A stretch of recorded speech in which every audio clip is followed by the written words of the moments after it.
Is injustice far more profitable than justice? Is there any point in being a just person when you can get away with being unjust?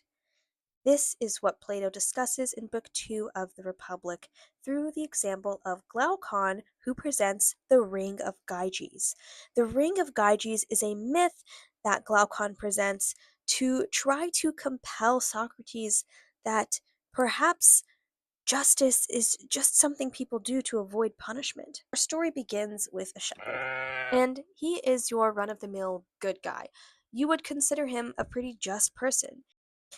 Until one day, a huge thunderstorm comes along, and it strikes above him and opens up a chasm in the ground. The shepherd goes to take a closer look, and in it, what does he find?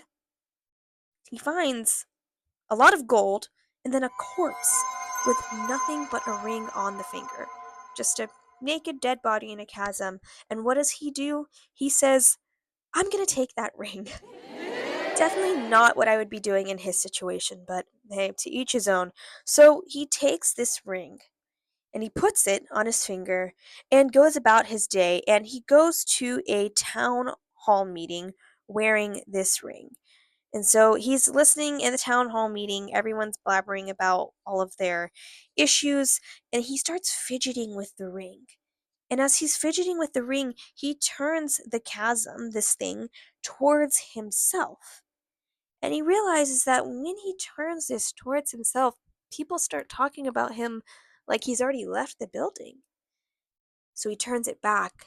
And then all of a sudden they're talking to him like, oh, he's back again. And he realizes that this ring has the power to give him invisibility should he turn it a certain way.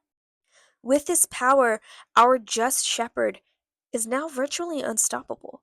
With invisibility, he can do whatever he wants and pretty much get away with it. So, what does he do? He goes and seduces the king's wife. He seduces her, and then he has her help him to plot against the king. They overthrow the king, they take over, and now this guy is king. And he did it all under this cloak of invisibility that the Ring of Gyges gave him. Is he still a just person? Clearly not. But at the beginning of the story, he was. So what changed? And Glaucon is going to say that everyone, when faced with this lack of punishment from being unjust, is going to find injustice more pleasurable than justice. The just man will quickly turn unjust, and the unjust man will keep going about his unjust ways if he can get away with it. To quote from 360C, this, some would say, is a great proof that one is never just willingly, but only when compelled to be. No one believes justice to be good when it's kept private, since wherever either person thinks he can do injustice with impunity, he does it. Indeed, every man believes that injustice is far more profitable to himself than justice. What do you guys think of this story, and how is Socrates going to wrestle with this one? And he certainly does provide Glaucon with an answer, which perhaps we will cover in the next video, but that is the Ring of Gyges.